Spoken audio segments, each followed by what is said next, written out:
कहते हैं एक बार एक सन्यासी बहुत दूर से भ्रमण करता हुआ एक राज्य में आकर ठहर गया। वहाँ उसने कुछ दिन विश्राम करने की सोची और वहाँ अपना ज्ञान प्रवचन देकर थोड़ा बहुत जीविका अपनी चलाने लगा। लोग उसके पास इकट्ठे होने लगे। लोगों को उसकी बातें अच्छी लगने लगीं। ज्ञानवर्धक बातें थीं। धीरे धीरे यह बात उस राज्य के राजा तक भी पहुंची कि वह सन्यासी बड़ा पहुंचा हुआ है, उसे बहुत ज्ञान है, बहुत बातें उसे पता हैं। तो राजा के भीतर भी एक प्रश्न था जिसे वह न जाने कितने ऋषि, कितना जाने कितने संतों से, महात्माओं से वह पूछ चुका था, पर उनके जवाब से वह संतुष्ट नहीं हुआ था। तो उसने सोचा, चलो अब उसी प्रश्न को उस सन्यासी से भी पूछ कर देखते हैं, शायद उसके पास कोई जवाब हो। हमारे ही राज्य में है तो कहीं दूर जाना भी नहीं है। तो उसने मन बना लिया उस सन्यासी से मिलने का और उस सन्यासी के पास पहुंचा। फिर उसने कहा, मैं इस राज्य का सम्राट हूं और एक प्रश्न मेरे दिमाग में वर्षों से चल रहा है और बहुत लोगों से मैंने पूछा है, पर कोई सही जवाब नहीं दे पाया और ना ही मुझे उनके उत्तर से कोई संतुष्टि मिली।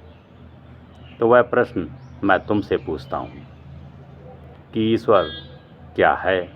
अगर है तो उससे कैसे मिलना हो पाएगा? बस यही मेरा प्रश्न है, यही एक आखिरी प्रश्न। बस इसी प्रश्न के उत्तर के लिए मैं दर दर भटकता हूँ। क्या तुम्हारे पास इसका कोई उत्तर है? तो उस सन्यासी ने कहा, सम्राट, ईश्वर से मिलना भी क्या बहुत कठिन है? अभी मिलना चाहेंगे या थोड़ी देर बाद? अब तो राजा बड़ा हैरान हुआ कि ये कैसी उत्तर, ऐसा तो किसी ने नहीं कहा था कि अभी मिलना चाहोगे या थोड़ी देर बाद। राजा तो एकदम हक्का बक्का रह गया। उसने तो ये सोचा भी नहीं था कि कोई ऐसा भी पूछ सकता है। तो उसने भी कहा कि अब आप पूछते ही हैं तो चलिए मिलवा दीजिए, अभी ही मिलवा दीजिए। तो उसने कहा, ठीक है, देखिए आप परमात्मा से मिलना चाहते हैं तो लीजिए एक कागज़ और इस पर लिखिए अपना नाम, पता, वो सब चीज़ लिख दीजिए, अपना प्रश्न भी लिख दीजिए। मैं ईश्वर तक पहुंचा देता हूं। अगर वो मिलना चाहेगा तो मिलेगा और तुम्हारे प्रश्न को उत्तर दे देगा। तो राजा थोड़ा हैरान हुआ, लेकिन उसने उस सन्यासी से कहा, यह भी ठीक है, क्योंकि मैं भी किसी से मिलता हूँ तो उसका नाम, पता वगैरह सब जानने के बाद ही उसे आज्ञा देता हूँ मिलने की। तो फिर वो तो परमात्मा ठहरे। मुझे तुम्हारी बात सही लगती है। तो उसने उस कागज़ में अपना नाम लिखा, अपने राज्य का नाम लिखा, अपने पिता का नाम लिखा, अपने विरासत का नाम लिखा, जो भी उसका पता था सब लिख के और प्रश्न साफ साफ अक्षरों में लिख के उसने उस सन्यासी को थमा दिया। सन्यासी ने उसे पढ़ा और कहा, मैंने तुम्हारा पता लिखने को कहा था, ये सब तुमने क्या अंट लिख दिया? ये सब क्या उल्टा सीधा लिख रखा है? अपना पता लिखो, अपने बारे में लिखो। तो राजा ने कहा, मुझे पहले ही शक था कि तुम कोई पागल मालूम होते हो। तुमने जब पूछा था कि अभी मिलना चाहोगे ईश्वर से कि बाद में, तभी मुझे लगा था कि तुम्हारा लगता है कोई स्क्रू ढीला है, तुम कोई पहुँचे हुए सन्यासी नहीं हो।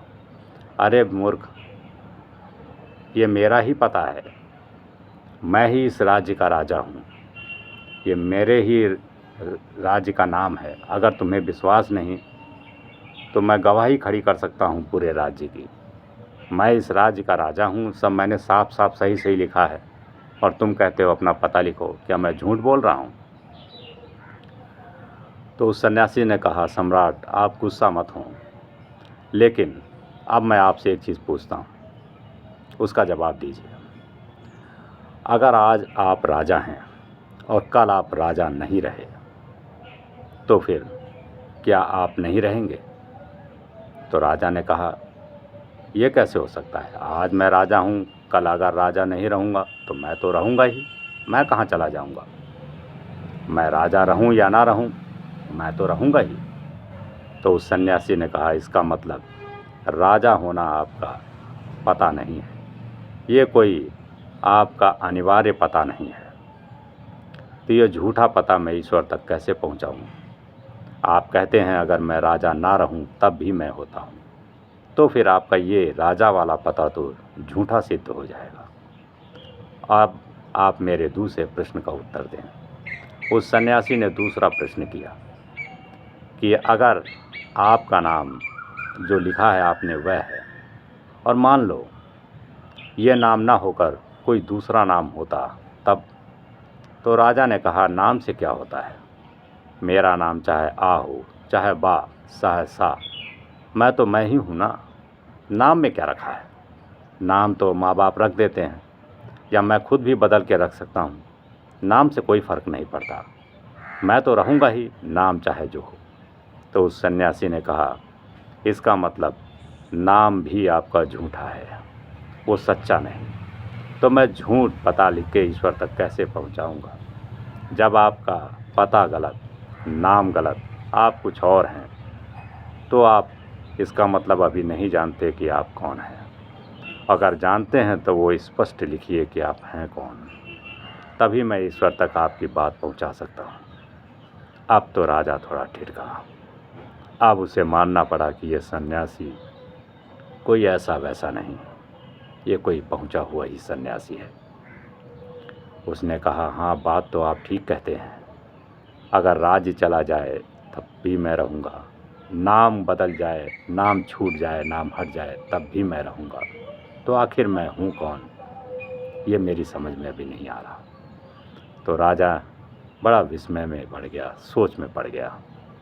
उस सन्यासी ने कहा, महाराज पहले आप जाइए और जाके पहचान करिए कि आप हैं कौन, ढूंढ के लाइए वो पता और वो नाम जो आपका अपना हो, सच्चा हो, जो किसी का रखा हुआ ना हो, जो किसी के द्वारा दिया गया ना हो, जिसे कोई लूट ना सके, जिसे कोई छीन ना सके, जो आपके साथ ही अनंत समय तक रह सके। वो अस्तित्व लेकर आइए और स्पष्ट इस कागज़ में लिखिए, मैं तत्क्षण आपसे ईश्वर से मिलवा दूंगा। राजा हैरान, और वह उसी वक्त उस सन्यासी के चरणों में गिर गया और उसने कहा, आप जो कहते हैं सत्य है। मूर्ख मैंने आपको कहा, मैं उसके लिए बहुत क्षमा प्रार्थी हूँ। मूर्ख तो मैं हूँ, अज्ञानी हूँ, नादान हूँ, मुझसे गलती हुई, क्षमा करें। आप मुझे पहले ये रास्ता बताएं कि मैं अपना असली पता कैसे पाऊं, मुझे कैसे बोध हो कि मैं कौन हूं। तो उन सन्यासी ने कहा, आप ध्यान में बैठे, आप शांत मौन में जाएं। जब आपका चित्त शांत होगा, मौन होगा, तो प्रश्न के उत्तर साफ साफ आपके सामने उतर आएंगे। उसे सुनने की ज़रूरत नहीं पड़ेगी। उत्तर कोई देता नहीं, उत्तर उतरते हैं, प्रश्न बनते हैं, उत्तर उतरते हैं। ये क्रिया चलती ही रहती है अनंत समय तक।